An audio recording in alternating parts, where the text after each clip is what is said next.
Então vamos lá, vamos falar sobre das citações e intimações. Na verdade, no processo penal, no nosso Código de Processo Penal, essa disciplina ela vem também chamada como dos atos de comunicação processual. Então vocês podem encontrar nos livros de doutrina dos atos de comunicação processual ou simplesmente das citações e intimações. Vamos começar com um conceito, né? Então, citação é o ato pelo qual se dá ciência ao acusado de que contra ele existe um processo, chamando a vir a juízo para se defender. Então, citação, gente, tem como objetivo dar conhecimento ao réu de que contra ele foi movido um processo, para que ele possa, então, apresentar a defesa preliminar para tentar impedir o recebimento da denúncia, hoje na nova sistemática do Código de Processo Penal. A citação é um instituto que foi justamente utilizado para dar validade ao que nós chamamos de princípio do contraditório e ampla defesa. Porque é através da citação que se inicia a defesa do acusado. Então eu chamo ele a juízo e através da citação eu dou conhecimento a ele que ele está sendo acusado da prática de um crime para que ele possa se defender. Então a primeira defesa que ele vai apresentar é por ocasião da citação. Citar, então, é informar, é dar conhecimento, é uma garantia individual e é imprescindível, porque a falta de citação gera nulidade absoluta. Ora, quando eu digo é uma garantia, quando eu digo ela é imprescindível, é porque se o acusado estiver em local certo, tiver um endereço fixo, eu tenho que citá-lo por mandado. Se não, se ele não tem um endereço certo, se ele se oculta para não ser citado, eu vou então citá-lo por edital. Se ele está em outra comarca, eu vou citá-lo por precatório. Se ele está em outro país, eu vou citá-lo por rogatória. Mas ela é imprescindível, é uma garantia que o processo penal dá ao acusado. A falta de citação viola o devido processo legal, porque o devido processo legal exige a citação. A citação é uma garantia. E a falta de citação válida gera nulidade absoluta, porque viola um princípio de ordem pública, qual seja o devido processo legal, o contraditório e a ampla defesa. No momento em que a pessoa é citada irregularmente, no momento em que ela tem domicílio certo e ela é citada por edital, no momento em que ela está na mesma comarca e vai uma citação por precatória, eu tenho uma citação inválida. E essa citação inválida pode gerar nulidade absoluta do processo, porque há o prejuízo presumido, já que aquela pessoa ficou sem poder se defender. Então, a citação ela, em regra, eu tenho uma só citação no processo penal, de conhecimento, que é aquele em que há uma instrução contraditória com o objetivo de aplicar o direito de punir do Estado frente ao direito de liberdade do cidadão. Então, veja, quando eu digo ela é única, ela é a única forma de eu fazer o chamamento dele no processo. Nós vamos ver que nós temos uma citação no processo de conhecimento e nós temos uma citação no processo de execução. Então, é a única nulidade absoluta que pode convalescer somente quando o réu comparece espontaneamente ao juiz antes da instrução.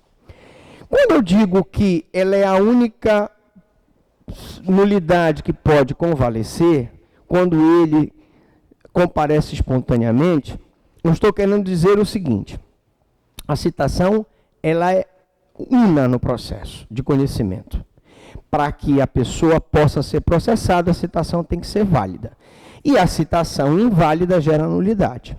Mas eu posso ter a seguinte situação: o réu, o acusado, ele não foi citado regularmente. Por algum motivo, ele comparece lá no cartório, ele é amigo do cartorário. E o cartorário diz para ele o seguinte: olha, tem um processo contra ti aqui. Disse: rapaz, e aí? E aí que o oficial de justiça foi nesse endereço aqui, que era supostamente o teu endereço, e tu não fostes encontrado. Então, tu podes tomar ciência aqui no processo? Posso. Ele vai e toma ciência no processo. Veja que a citação dele não foi válida, mas ele compareceu espontaneamente ao juiz antes da instrução, porque ele tomou conhecimento por uma eventualidade daquele processo, tomou ciência no processo e compareceu.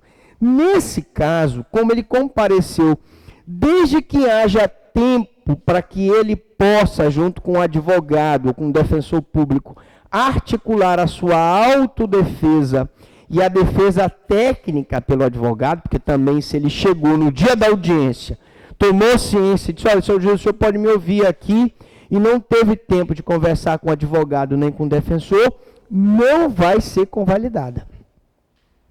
A citação é única, ela deve ser válida, a não validade gera nulidade, mas se ele comparecer pessoalmente, ele pode, evidentemente, tomar ciência, e se ele compareceu com tempo suficiente para contratar um advogado ou constituir um defensor, se ele é pobre no sentido da lei, articulou a defesa técnica, articulou a autodefesa dele para que ele possa ser ouvido em juízo, tudo bem, ela vai se convalidar. Mas se ele não teve tempo, ele pode sim tomar ciência do processo e pedir prazo para articular a sua defesa. Bom, vamos falar agora de algumas exceções. Exceções onde se conhece da imputação antes da citação. Bom, eu tenho determinados procedimentos especiais que, mesmo antes da reforma que houve no processo penal, previam que antes do recebimento da denúncia, eu tinha que citar o acusado para que ele apresentasse a defesa preliminar, com o objetivo de impedir o recebimento da denúncia. Então, suponhamos um prefeito que tenha sido acusado de peculato, que é a apropriação de bens públicos. Esse prefeito foi acusado de peculato, e ele, então, pela especialidade do procedimento que trata dos crimes de responsabilidade de prefeitos, ele vai, então, ser citado e ele vai apresentar uma defesa preliminar.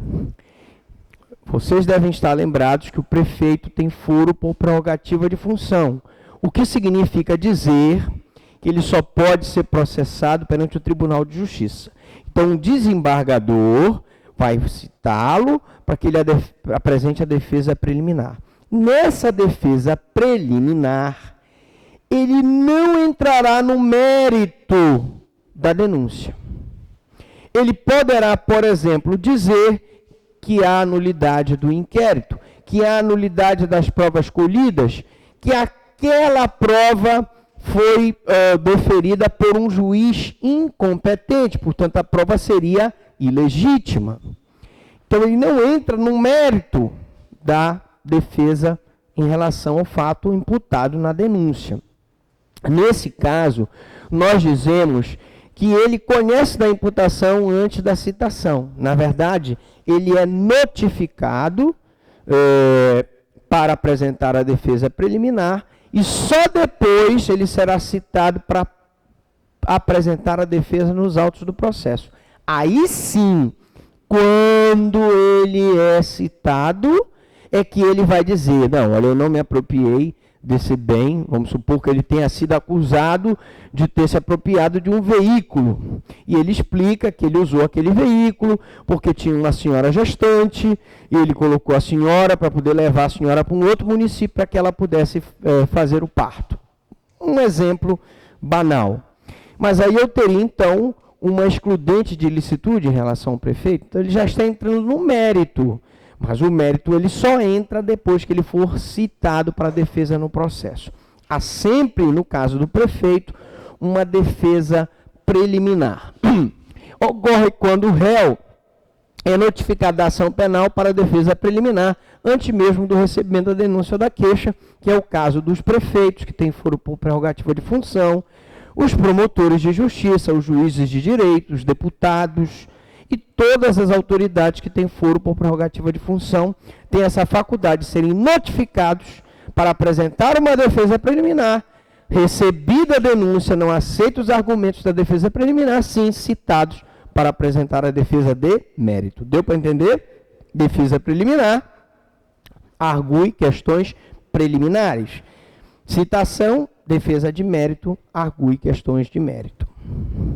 Então, aqui eu cito o processo de competência originária dos tribunais, aí eu posso citar o prefeito no Tribunal de Justiça, né? O presidente da República a nível de Supremo, o senador, o deputado federal a nível de Supremo, ministro de Estados a nível de Supremo, e algumas autoridades, como, por exemplo, juízes federais a nível do STJ, e tantas outras que têm foro por prerrogativa de função. Primeiro serão notificadas para a defesa preliminar e depois serão citadas para a defesa de mérito. Crime de responsabilidade de funcionários públicos da competência do juiz singular. Qualquer funcionário público, por disposição expressa, é um procedimento especial, previsto no Código de Processo Penal, será notificado para apresentar a defesa preliminar e só depois será citado. Princípios. Princípio da unidade. Tá? Princípio da unidade. Como eu já disse, a citação, ela é una. Só existe uma citação no processo de conhecimento do processo penal. Nós temos uma citação no processo de conhecimento, uma citação no processo cautelar e uma citação no processo de execução. Por isso é que não existe citação para execução, mas existe uma execução que há citação, que é a execução da pena de multa. Então, imaginemos a seguinte situação. A pessoa é acusada da prática de um crime. E aquela pessoa responde um processo. Nesse processo, ele não é condenado a uma pena privativa de liberdade, nem uma pena restritiva de direito, mas ele acaba sendo condenado a uma pena de multa. Nesse caso, eu vou ter uma execução da pena de multa, e nessa execução dessa pena de multa no processo penal, eu vou ter uma citação. Regra geral, não existe citação para execução. Exceção, existe a execução da pena de multa, onde o réu é citado.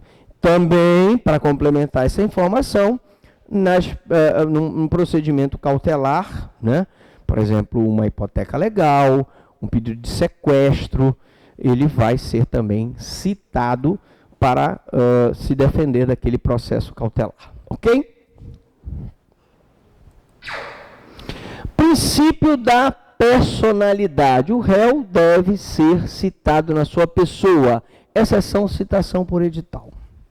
Quando eu digo princípio da personalidade, o réu deve ser citado na sua pessoa, eu quero dizer a vocês que não vale o oficial de justiça ir na casa do réu e citar a esposa, citar o filho, citar o pai, citar a mãe, porque a citação é pessoal.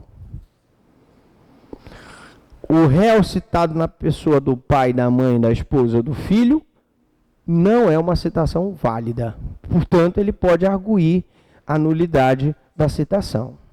Beleza? Então, citação pessoal é aquela que é feita na pessoa do acusado, do indiciado.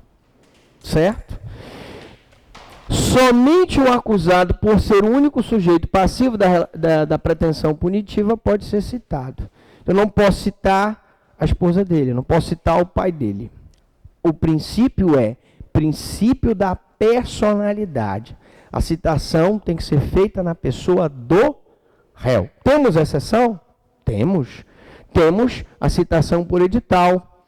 Temos uma outra exceção, que é a citação por hora certa, que nós vamos ver, que é aquela em que o oficial de justiça vai a primeira vez, o cara se esconde para não ser citado. Vai a segunda vez, ele se esconde. Vai a terceira vez, ele se esconde. O oficial de justiça diz, olha, eu vou voltar aqui amanhã, 9 horas da manhã. Se o seu marido, que é o acusado, não estiver, eu estou aqui fazendo uma citação por hora certa. Ele vai se presumir que ele foi citado. Então, aí eu não exijo o princípio da personalidade. Bom, aí eu queria falar um pouquinho de algumas situações peculiares, né? Peculiaridades da citação. Como é que é feita a citação do réu louco? Cita-se na pessoa do curador. Então, aquela pessoa que tem deficiência mental ou desenvolvimento mental incompleto ou retardado, que não consegue praticar os atos da vida civil, em desfavor dele deve ser movida uma ação de interdição em curatela, em que ele vai ser impedido de praticar os atos da vida civil, e eu vou ter uma pessoa que vai ser a sua curadora. Portanto, a citação do louco é feita na pessoa do curador. Preste atenção. Você vai me dizer, mas o louco, professor, ele não pode ser processado porque ele é inimputável. Muito bem. O fato dele ser inimputável não impede dele responder um processo. Até porque a inimputabilidade do réu só será provada através de laudo. Então, eu primeiro tenho uma pessoa supostamente louca pratica um crime, primeiro eu tenho que investigar e provar que ele é inimputável. Até que se prove o contrário, ele precisa provar que ele não tem condições de entender o caráter ilícito do fato. Portanto, enquanto ele já está respondendo o processo, ele vai ser citado na pessoa do curador. Réu menor de 21 anos é citado normalmente. Nós tínhamos um dispositivo que exigia que o réu fosse citado na pessoa do seu curador quando ele fosse maior de 18 e menor de 21. Com a reforma do Código de Processo Civil, tanto a maioridade civil quanto a maioridade penal se dá aos 18 anos. Portanto, hoje não há mais necessidade da nomeação de curador ao réu menor de 21 e maior de 18. Portanto, a citação do réu menor de 21 é citado normalmente porque foi revogado o dispositivo que previa o curador do réu menor de 21 anos. Bom, qual é o efeito da citação no processo penal? A citação, vocês já devem ter aprendido, ela torna prevento o juízo, induz litispendência e faz litigiosa a coisa. Não é isso que vocês aprenderam? Vamos lá, ela torna prevento o juízo, ela induz litispendência e faz litigiosa a coisa. Isso são os efeitos da citação válida. No caso do processo penal, ela triangulariza a relação jurídica processual. Triangularizar a relação jurídica é porque eu tenho aqui o autor que move uma ação penal, eu tenho aqui o juiz e tenho através do juiz a citação em relação ao réu que vai apresentar a defesa em relação à acusação que foi feita pelo autor. Então eu tenho aqui um actum trium personarum, relação jurídica processual entre autor, juiz e réu. Consequências do não atendimento da citação. Em primeiro lugar, vamos recapitular uma informação de processo civil. No processo civil, onde vigora o princípio da verdade formal, onde eu tenho, na maioria das vezes, direitos patrimoniais disponíveis, o não atendimento da citação válida gera consequências catastróficas para o réu, porque eu vou ter a pena de confissão em relação à matéria de fato. Lembro um caso. Nós pegamos um processo de investigação de paternidade em que a moça dizia que viveu 2 anos com o cidadão e que nesses 2 anos só tinha relações com ele e, portanto, aquele filho era do cidadão. O cidadão foi citado, regularmente citado, o oficial de justiça chegou na casa dele e disse: olha, tem uma investigação de paternidade contra o senhor. O cidadão apôs o ciente, ficou com a cópia contra a fé e simplesmente não apresentou, não foi para a audiência e não apresentou contestação. A partir do momento em que eu tenho a citação válida no processo civil, o que acontece? Eu não vou nem discutir confissão sobre a matéria de fato. Presume-se que o que ela falou na investigação é verdadeiro, mas no processo penal, não. No processo penal, vigora o princípio da verdade real.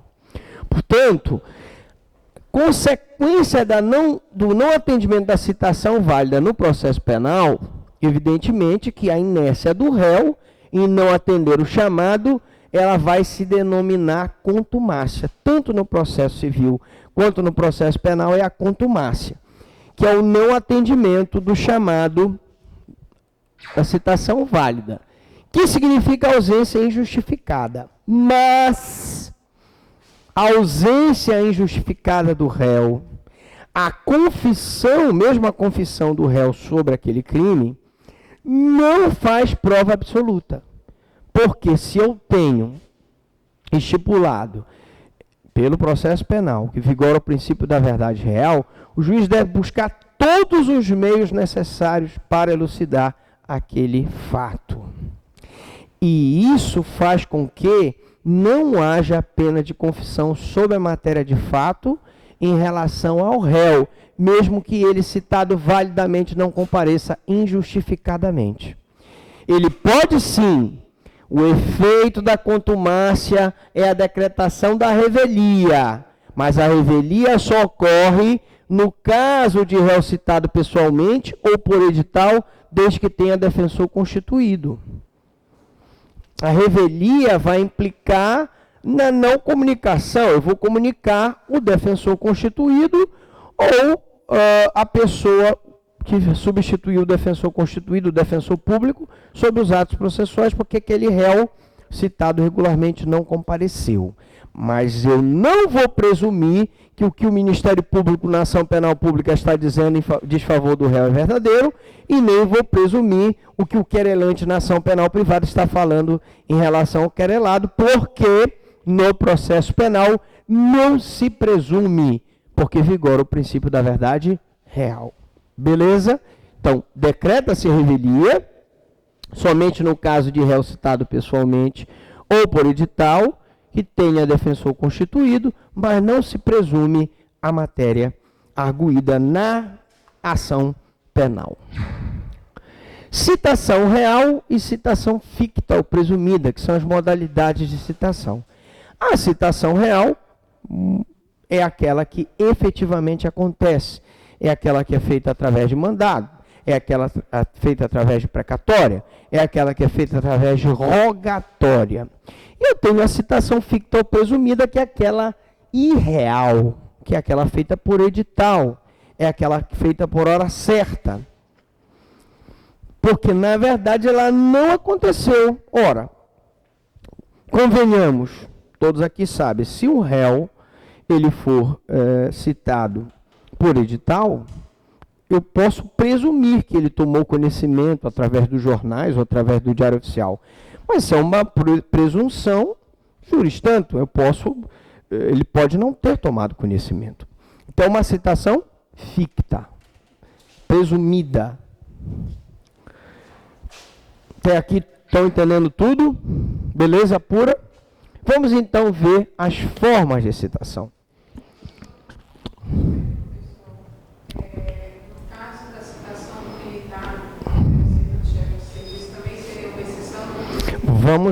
vamos já falar da citação do militar, que é uma exceção, que eu tenho que mandar uma requisição para o superior hierárquico para que ele apresente o militar, tanto se for citação, como se for uma intimação para que ele compareça como testemunha. Mas nós já vamos falar sobre a citação do militar. Vamos agora começar com as formas de citação e depois eu vou mostrar as exceções das citações. Bom, primeiro, por mandado do juízo processante.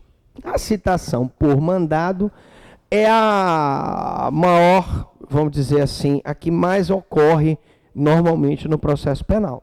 É aquela em que o réu é residente domiciliado na comarca onde tramita o processo, pela qual responde por a prática de uma infração penal. Então ele tem domicílio certo, ele tem residência fixa, ele mora na comarca. Então eu tenho que fazer aquela citação por mandado. Pelo princípio da personalidade, o oficial de justiça tem que citá-lo pessoalmente. Citação por mandado. Requisito, réu com residência fixa. Citação por mandado pode ocorrer em qualquer tempo, dia e hora, inclusive domingos e feriados, desde que seja 24 horas antes do dia marcado para a realização da instrução. Ora, citação por mandado não precisa ser realizada no dia de semana. Pode ser realizada em sábado, domingo e feriado.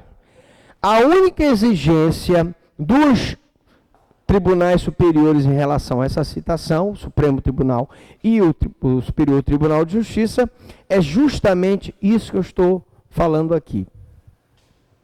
24 horas antes do dia marcado para a realização da instrução. Quando eu falo 24 horas antes, é o mínimo. O ideal seria que ele fosse citado com uma semana ou mais de antecedência, ou até mais, um mês. Para quê? Para que ele tenha tempo de articular a sua defesa técnica com o advogado, com o defensor público e a sua autodefesa. Porque se ele não tem condições de articular a defesa técnica e a autodefesa, não exerce o princípio do contraditório e da ampla defesa. Daí porque nós vamos ter uma citação inválida. Então, os tribunais superiores aceitam até 24 horas antes da instrução para que haja tempo dele articular a sua defesa. Aí você me perguntou as exceções, eu vou agora falar das exceções. Eu tenho situações em que não há possibilidade de se fazer a citação. Então, por exemplo, dos doentes, enquanto grave o seu estado. Imagine uma pessoa que está gravemente doente, está com câncer terminal, né, e vai ser citado. Ou uma pessoa que sofreu um acidente automobilístico, vai se recuperar, mas naquele momento não pode. Né? Uma pessoa que sofreu um tiro, né, uma lesão, uma facada, precisa se submeter a uma cirurgia de risco. Então, naquele momento que ele está em grave estado de saúde, ele não será citado. Também não será citado os noivos, né, nos 3 primeiros dias de boda. Imagine os senhores, os noivos estão lá na lua de mel, todos eles felizes e sorridentes, né? E chega o oficial de justiça para citar o cara. Aquele momento crucial, que ele precisa estar concentrado. Ora, evidentemente que até a própria legislação processual penal reconhece que não se deve citar nos 3 primeiros dias de boda. A quem estiver assistindo ato de culto religioso, a pessoa está na igreja, a pessoa está lá no templo, né, orando, está lá na Ubanda, né, fazendo lá o seu candomblé, ele está no culto religioso dele. Ele tem o direito ao culto religioso. Nesse momento, ele não poderá ser citado também. Ao cônjuge ou ao outro parente do morto, consanguíneo ou afim, em linha reta ou colateral, em segundo grau. Cônjuge, parente do morto, né? Em linha reta ou colateral, em segundo grau, no dia do falecimento e nos 7 dias seguintes. É uma questão de humanidade. A pessoa perdeu aquele ente querido. No dia do falecimento e nos 7 dias seguintes, ele vai guardar o luto e, portanto, a legislação não permite a citação nessas hipóteses. Também, eu queria falar da citação pessoal do funcionário público. O funcionário público, gente, eu tenho que ter um ofício requisitório ao seu superior e, além de comunicar que ele vai ser citado porque ele está respondendo um processo, eu tenho que pedir para que o oficial de justiça vá lá e o cite pessoalmente. Então, portanto, funcionário público, citação pessoal, mais comunicação ao chefe. Já o militar, que foi a sua pergunta,